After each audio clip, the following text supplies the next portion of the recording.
नमस्कार प्रिय श्रोताओं।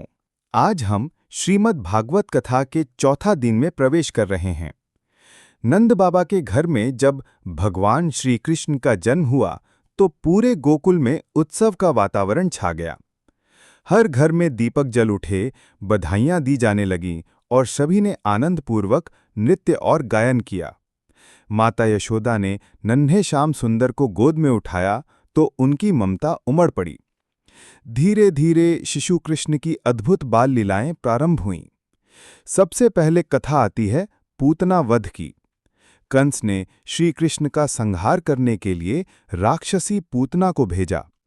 पूतना अत्यंत भयानक रूप धारण कर सकती थी। वह गोकुल आई और सुंदर स्त्री का रूप धारण करके नंद बाबा के घर में प्रवेश कर गई। उसने देखा कि श्री कृष्ण शैया पर लेटे हैं। पूतना ने अपने स्तन में विष लगाया और कृष्ण को दुग्धपान कराने लगी, किंतु श्री कृष्ण ने उसे मृत्यु का आह्वान मानकर उसके प्राण ही चूस लिए। जैसे ही पूतना धराशायी हुई, समस्त गोकुल कांप उठा। गोकुलवासियों को आश्चर्य हुआ कि यह शिशु तो दिव्य है। यशोदा और नंद बाबा ने भी विस्मय से देखा कि उनका बालक सभी विपत्तियों से रक्षण करता है। इसके बाद शकट भंजन की लीला हुई। एक बार माता यशोदा ने कृष्ण को पवित्र धूलों पर लिटाया और स्वयं गृह कार्य में व्यस्त हो गईं। उसी समय कंस के प्रेरित दैत्य ने भारी बोझिल शकट रथ को उलटकर बालक को दबाने का प्रयास किया, किंतु नन्हे श्री कृष्ण ने अपने कोमल चरणों से उस रथ को लात मार दी और वह टुकड़े टुकड़े होकर बिखर गया। गोकुलवासी इस लीला को देखकर स्तब्ध रह गए। अगली लीला है तृणावर्त वध। कंस ने एक और दैत्य तृणावर्त को भेजा। वह आंधी और तूफान का रूप धारण करके आया। आकाश में घनघोर धूल छा गई और कृष्ण को उठाकर आकाश में ले गया। सभी गोकुलवासी भयभीत हो गए, परंतु श्री कृष्ण ने उस दैत्य का गला पकड़ लिया और उसका दम घोट दिया। तृणावर्त मृत होकर पृथ्वी पर गिरा और श्याम सुंदर सुरक्षित अपनी माता की गोद में आ गए। इसके बाद आती है माखन चोरी की मधुर लीलाएं। जब जब यशोदा मैया घर में माखन बनाती, नन्हे कान्हा चुपचाप अपने गोप बाल सखाओं के साथ माखन चुराकर खा लेते। कभी वे अपने हाथ में माखन लेकर ग्वालों को बांट देते, कभी बछड़ों को खिला देते, तो कभी ग्वालिनों के घर में घुसकर मटकी फोड़ देते। गोकुल की गोपियां यशोदा के पास शिकायत करने आतीं, माँ यशोदा, तुम्हारा कान्हा हमारे माखन की मटकी फोड़ देता है। और यशोदा मैया डांटते हुए कहती, कन्हैया, तू ऐसा क्यों करता है? तो कृष्ण भोलेपन से मुस्कुराते हुए कहते, मैंने तो कुछ भी नहीं किया मैया। गोकुल में यह माखन चोरी ही प्रेम और माधुर्य का उत्सव बन गया। फिर आती है ऊखल बंधन की कथा। एक दिन श्री कृष्ण माखन खा रहे थे। यशोदा ने देखा तो उन्हें पकड़ लिया। उन्होंने दंड स्वरूप श्री कृष्ण को एक भारी ऊखल से बांध दिया, किंतु यह बालक कौन सा साधारण था। जब नंदलाल ऊखल को खींचते खींचते बगीचे में ले गए, वहां दो विशाल अर्जुन वृक्ष खड़े थे। श्री कृष्ण ने उस ऊखल को उनके बीच खींचा और वे दोनों वृक्ष जड़ से उखड़कर गिर पड़े। वृक्षों से दो दिव्य पुरुष प्रकट हुए, जो पहले स्वर्ग लोक के कुबेर पुत्र नलकुवर और मणिग्रीव थे। उन्होंने श्री कृष्ण को प्रणाम किया और मुक्त होकर स्वर्ग लौट गए। इस प्रकार गोकुल में प्रतिदिन नई नई लीला घटित होती रही। कभी शिशु रूप में अपनी मोहक मुस्कान से सभी का मन हर लेते, तो कभी अपने अद्भुत कर्मों से गोकुलवासियों को चकित कर देते। इन लीलाओं से हमें यह शिक्षा मिलती है कि भगवान अपने भक्तों की रक्षा के लिए हर रूप में आते हैं। श्री कृष्ण के बाल्यकाल की ये कथाएं केवल मनोरंजन की कथाएं नहीं हैं, बल्कि गहरी आध्यात्मिक शिक्षा देती हैं कि भक्त यदि निश्चल प्रेम और विश्वास रखे तो भगवान स्वयं उसकी रक्षा करते हैं और जीवन को आनंदमय बना देते हैं। ब्रजभूमि में भगवान श्री कृष्ण की बाल लीलाओं के समाचार चारों ओर फैल चुके थे। नंदगांव और गोकुल के प्रत्येक घर में हर्ष का वातावरण था। यशोदा मैया का लाल सभी गोप गोपियों का जीवन बन गया था। वे सब कृष्ण को केवल नंद का पुत्र ही नहीं, अपने जीवन का आधार मानते थे। एक दिन की बात है, जब ब्रज में इंद्र पूजा की तैयारी हो रही थी। परंपरा के अनुसार गोकुलवासी प्रत्येक वर्ष इंद्रदेव की पूजा किया करते थे। वे मानते थे कि इंद्र की कृपा से वर्षा होती है और अन्न पैदा होता है। सभी ब्रजवासी गाय बैल सजाकर पकवान बनाकर इंद्र पूजन की सामग्री जुटाने लगे।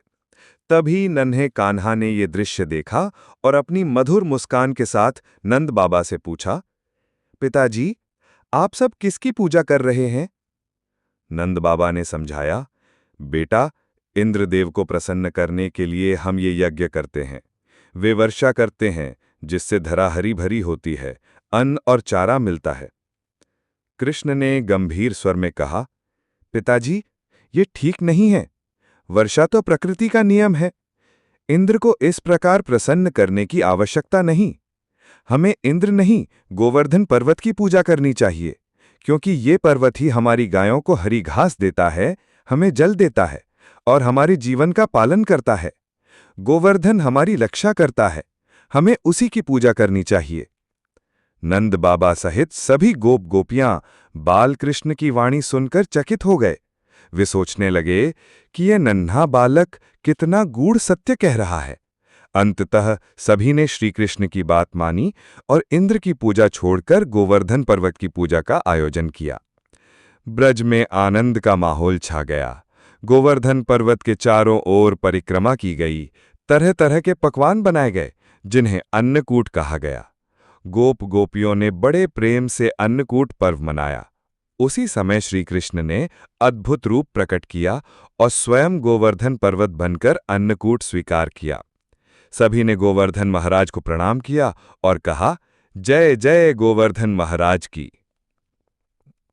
जब इंद्र को यह समाचार मिला कि ब्रजवासियों ने उनकी पूजा छोड़कर गोवर्धन की पूजा की है, तो उसका अहंकार जाग उठा। उसने सोचा, इन ग्वालों को मेरा अपमान करने का दंड देना होगा। इंद्र ने क्रोधित होकर मेघों को आज्ञा दी कि वे गोकुल पर मूसलधार वर्षा बरसाएं। घोर अंधकार छा गया, बिजली चमकने लगी। बादलों की गड़गड़ाहट से ब्रजवासी भयभीत हो गए। चारों ओर जल ही जल हो गया। गाय बैल भी व्याकुल हो उठे। तभी ब्रजवासियों ने अपने कान्हा को पुकारा, लाला, हमें बचाओ।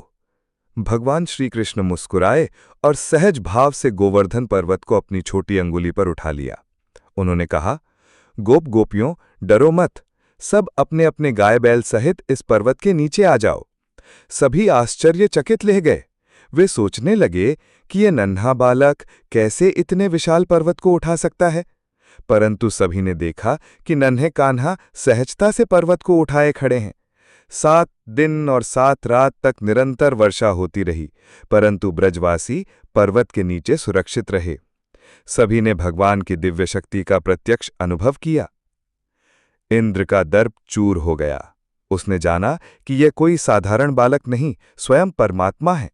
वह तुरंत आकर भगवान के चरणों में गिर पड़ा और क्षमा मांगते हुए बोला, प्रभु, मुझे क्षमा करें। मैंने अहंकार में भूल की। आप ही सबके स्वामी हैं, मैं भी आपकी सेवा में ही हूं। भगवान ने इंद्र को आशीर्वाद दिया और कहा, इंद्र, अहंकार का त्याग करो। देवता तभी पूजनीय होते हैं जब वो नम्रता के साथ प्रजा का पालन करें। इसके बाद ब्रज में पुनः आनंद छा गया। सभी गोप गोपियां और ग्वाल बाल नाचते गाते हुए कान्हा की महिमा का गान करने लगे। उस दिन से अन्नकूट पर्व और गोवर्धन पूजा का उत्सव प्रत्येक वर्ष धूमधाम से मनाया जाने लगा। गोवर्धन लीला हमें ये शिक्षा देती है कि ईश्वर सदैव अपने भक्तों की रक्षा करते हैं, साथ ही ये भी कि अहंकार का अंत निश्चित है। जब तक हम प्रकृति और भगवान का सम्मान करेंगे, तब तक हमारा जीवन सुखी रहेगा। अगर आपको ये कथा प्रसंग अच्छा लगा तो कृपया इसे लाइक करें, सब्सक्राइब करें और कमेंट में अपने विचार जरूर लिखें।